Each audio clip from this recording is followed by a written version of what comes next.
Aos ouvintes desta live, eu saúdo com a graça e a paz do Senhor Jesus. Agora eu vou estar dando uma lição sobre um culto verdadeiro.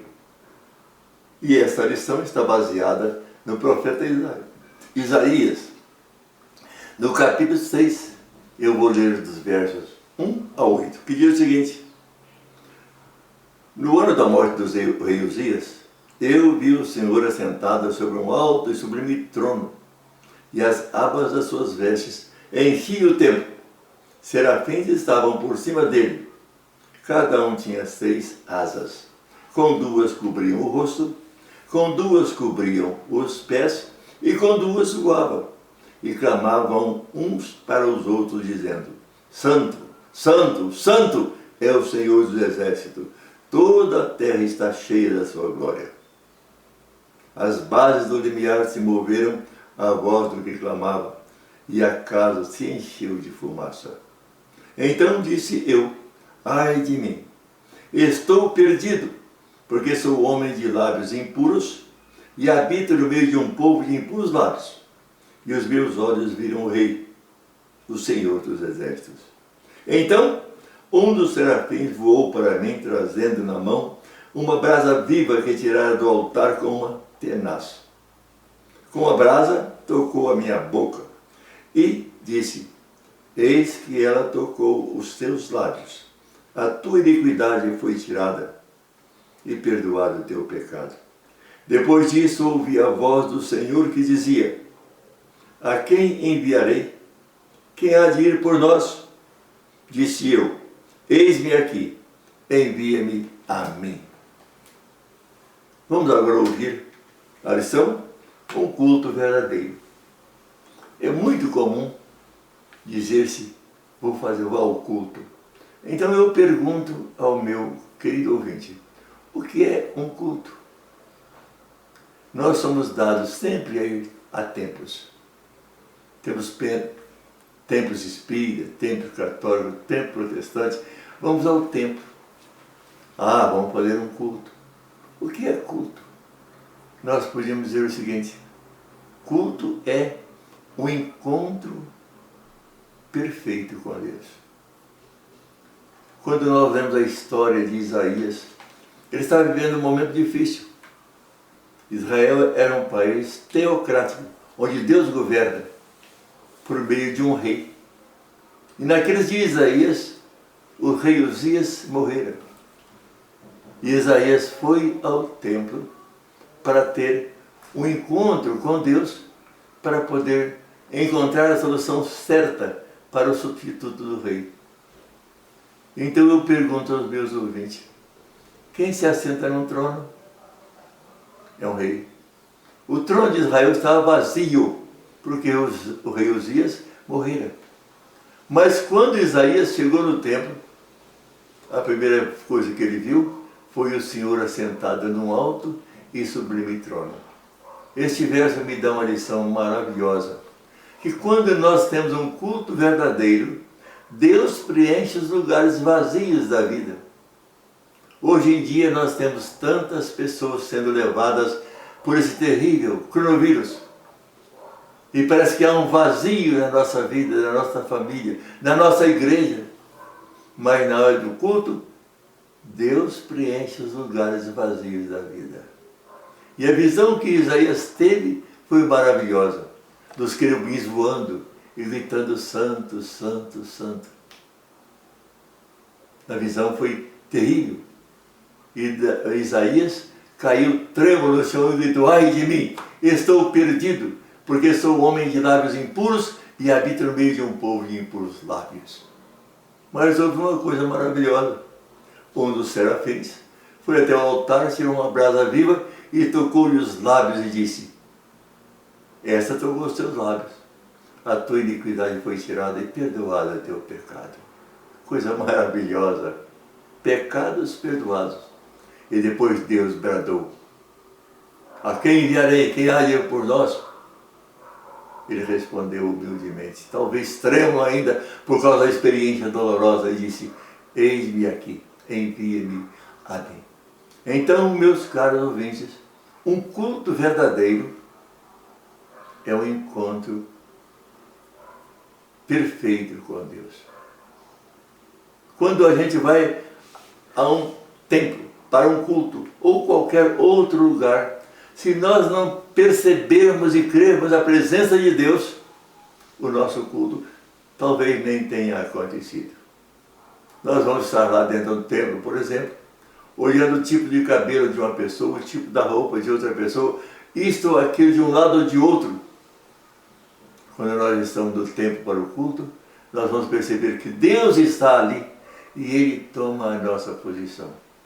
Quando nós realmente sentimos a presença gloriosa, poderosa, extraordinária de Deus, nós caímos em nós com as nossas fraquezas. Os nossos pecados se brilham na nossa presença. E Isaías teve isso. E ele bradou: ai de mim, estou perdido, estou perecendo, porque eu sou um homem pecador, que habita no meio de um povo pecador, e os meus olhos viram o Senhor. Eu fico pensando que Isaías estava trêmulo, caído ao chão, prostrado, pela grandeza do poder e da graça de Deus e a sua fragilidade. E era o grande profeta Isaías. Então, meus caros ouvintes, quando nós temos um culto num templo ou em qualquer lugar, a coisa principal que nós temos que ter para realizarmos um culto verdadeiro tem que ser a percepção da presença de Deus. Nisto, eu me lembro das experiências de Jacó.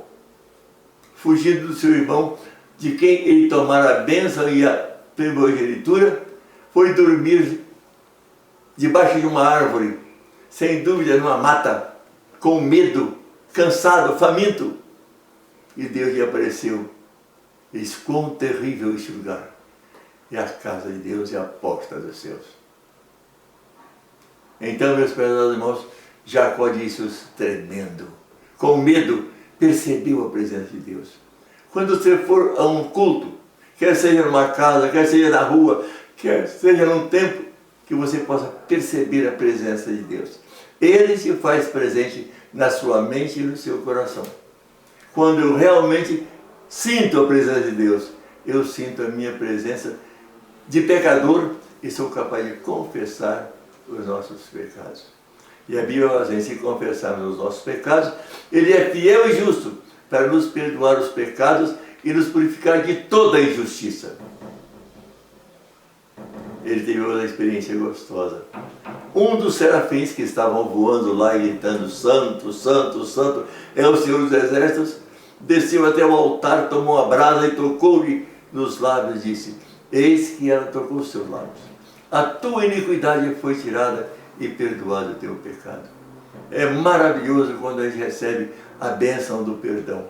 Quer seja de uma pessoa, mas sobretudo quando nós percebemos que Cristo, com seu sangue, perdoou todos os nossos pecados. E Paulo, escrevendo no Romanos, diz assim: agora, pois, já nenhuma condenação há para os que estão em Cristo Jesus, porque a lei do Espírito e da vida em Cristo Jesus se livrou da lei do pecado e da morte.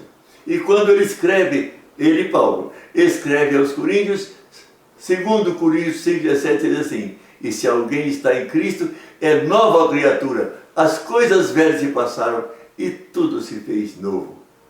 Maravilhoso. Nós temos agora, depois da experiência dolorosa da vida de pecaminosidade, nós temos a certeza da segurança e da vida eterna. Então, quem